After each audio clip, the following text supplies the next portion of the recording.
PKH itu keluarga miskin itu banyak yang tidak tepat sasaran kan gitu. Kita mengajukan paping itu sudah lama untuk lapangan itu. Sampai saat ini belum terrealisasi.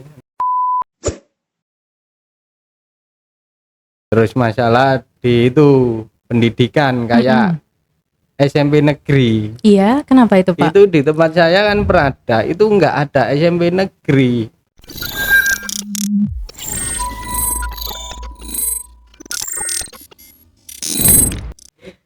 Assalamualaikum warahmatullahi wabarakatuh. Waalaikumsalam warahmatullahi wabarakatuh. Halo Rek, dengan saya Leli, kembali lagi di GS TV. Saya harap semuanya dalam keadaan sehat, di rumah masing-masing. Melihat pada episode kali ini, kami punya banyak hal yang menarik yang ingin kami bagikan kepada Anda semua. Baik, pada hari ini kami kedatangan narasumber yang sangat luar biasa, yaitu yang bernama Pak Agus Santoso yang berasal dari Dapil 5. Bagaimana Pak kabarnya hari ini? Ya, baik-baik aja, sehat, alhamdulillah. Alhamdulillah. Bagaimana tadi perjalanan ke sini, lancar Pak? Lancar ya, cuma agak macet lah. Iya, pulang kerja ya Pak ya. Baik, untuk mengawali pembicaraan pada sore hari ini, bisa Bapak ceritakan Pak sedikit tentang latar belakang pendidikan dari Bapak Agus ini? Ya, untuk pendidikan saya terakhir sarjana teknik. Wah, baik. Industri. Teknik industri. Di universitas mana Pak? Universitas Surabaya. Unesa Ubaya, Universitas Surabaya. Untuk SD-nya di mana Pak? SD-nya di SDN Sukomanunggal. Surabaya juga. Ya, Surabaya. Kemudian SMP-nya di mana Pak? SMP Negeri 10 Surabaya. Surabaya. SMA atau SMK Pak? SMA Negeri 22 Surabaya. Baik, berarti asli arek Surabaya ya Pak ya. Betul. Baik. Untuk mungkin Pak masuk ke bidang politik ini dari pendidikan Bapak yang tempuh itu, kenapa kok bisa akhirnya berujung masuk ke dunia politik Pak? Ya, awal mulanya itu kita membantu Bapak Adis Kadir menjadi relawan waktu itu. Itu saya waktu itu Bapak kuliah berkecimpung, ya kuliah di Karang Taruna di kampung kan gitu. Kemudian Pak bisa diceritakan lebih lanjut? Ya, habis itu dari relawan terus diangkat menjadi PL pengurus kelurahan Prada Kali Kendal. Terus berlanjut sampai itu, habis itu diangkat menjadi pimpinan Kecamatan Duku Pakis Partai Golkar. Awalnya Bapak menjadi relawan itu memang ada keinginan dari Bapak sendiri atau memang ada background dari keluarga atau seperti apa Pak?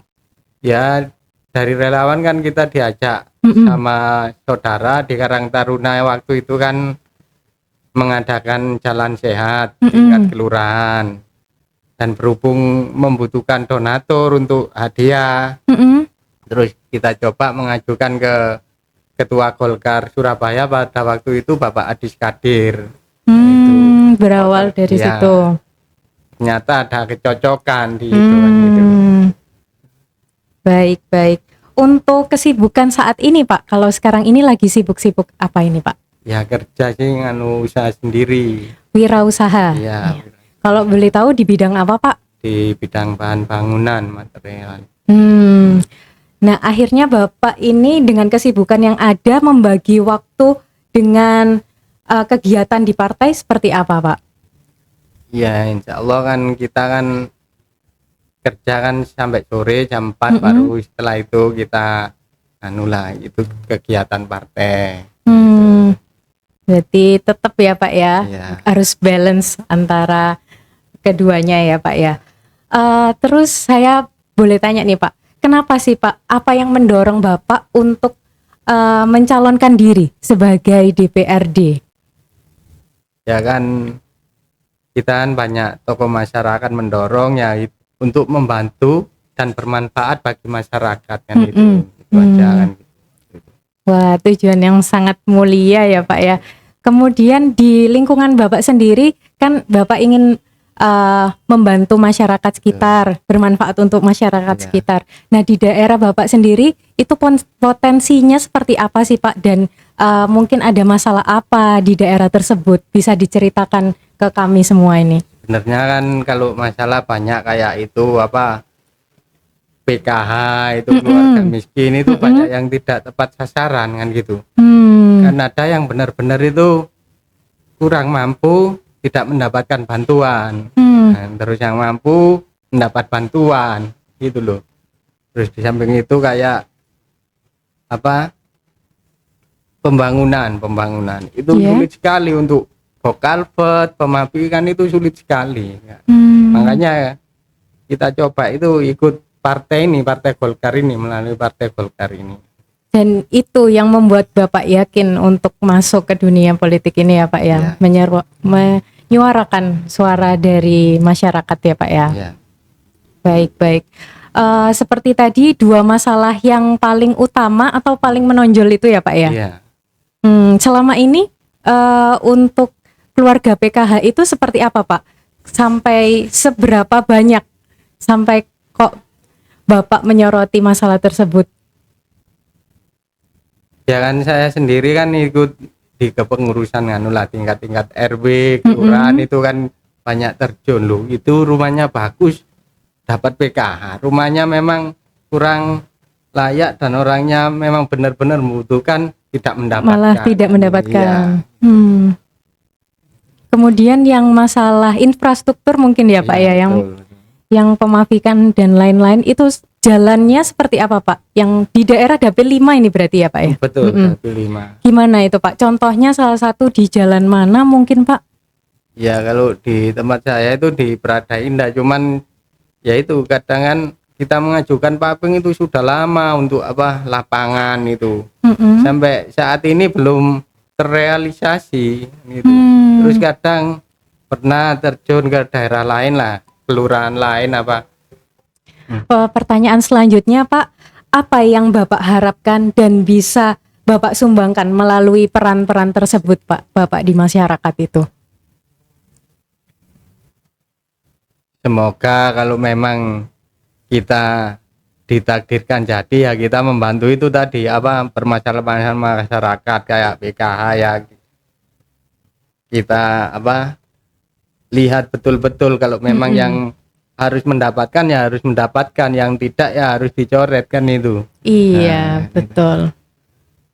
Ya kayak infrastruktur tadi ya memang kalau daerah itu memang benar-benar harus diperbaiki ya harus diperbaiki kan gitu loh. Nah, terus masalah di itu pendidikan kayak SMP negeri. Iya, kenapa itu Pak? Itu di tempat saya kan Prada itu enggak ada SMP negeri. Sama sekali ya Pak? Sama sekali, ada cuman lain kelurahan ikut Dapil 4 gitu Kecamatan Sukomanunggal. Terus yang untuk Prada itu kan ikut Kecamatan Duku Pakis. Sedangkan sekolahnya itu di daerah Duku Kupang. Dengan sistem zonasi itu pasti enggak ada yang masuk. Lolos. Oh, gitu.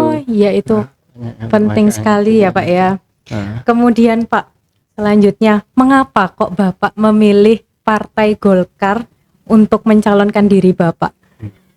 Karena Partai Golkar menurut saya partai yang paling moderat pada saat ini kan gitu. Ya dari apa tagline-nya Golkar sendiri itu kan Golkar Indonesia Golkar kan gitu.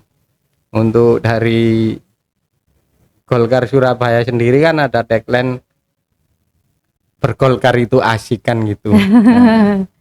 Dan Bapak merasakan sendiri ya Pak ya. Ya. Baik. Selanjutnya apa sih Pak yang membuat Bapak merasa bahwa partai ini itu adalah partai platform yang sesuai untuk mewujudkan dari tujuan politik serta aspirasi Bapak yang Bapak sampaikan tadi?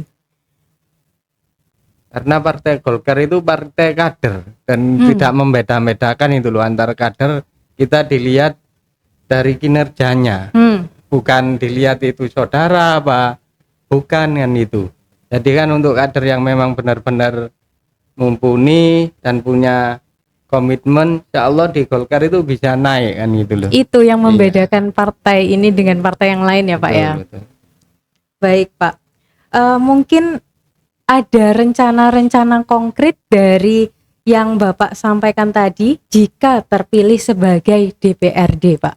Ditakdirkan jadi ya itu tadi untuk PKH kita ya benar-benar yang memang harus menerima yang bukan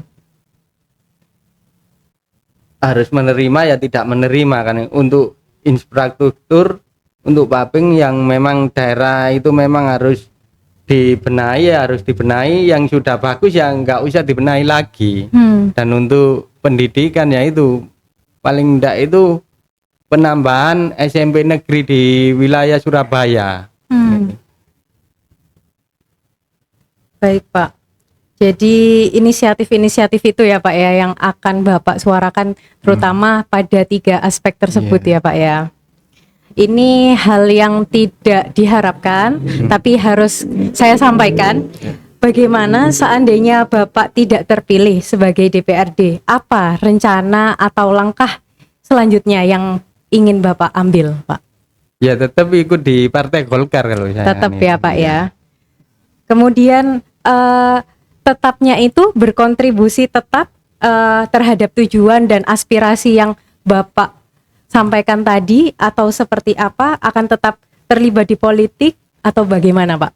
Ya tetap dengan tujuan itu kita aspirasinya kita sampaikan ke anggota Dewan Partai Golkar yang jadi pada nantinya 2024 itu kan itu. Baik. Kemudian untuk berupaya mewujudkannya, mungkin ada visi serta misi yang Bapak sudah canangkan untuk ke tahap selanjutnya ini Pak di pemilihan DPRD ini. Visi dan misinya yaitu apa? Untuk mengangkat pembangunan di kampung-kampung kan gitu. Surabaya kan kurangnya di situ kan gitu loh. Baik, setelah Bapak yakin untuk maju ke pemilihan DPRD tahun depan, Bapak sendiri mendapatkan support yang seperti apa dari keluarga, dari teman, mungkin dari kerabat, bisa disampaikan Pak? Ya dari keluarga sangat mendukung, ya itu tadi supportnya kalau kita ada kegiatan-kegiatan itu dipersilakan ikut kan gitu untuk kegiatan partai, yaitu untuk turut ikut serta Pak? Ya kadang ikut kadang enggak kan itu. Baik. Sebelum kita menutup sesi episode pada hari ini, mungkin ada pesan atau kesan Pak yang akan disampaikan kepada calon pemilih maupun yang menonton pada hari ini. Untuk warga Surabaya Dapil 5, jangan lupa mohon doa restunya, pilih kartu suara warna hijau nomor 4 Partai Golkar, nomor urut 4 nama Agus Santoso.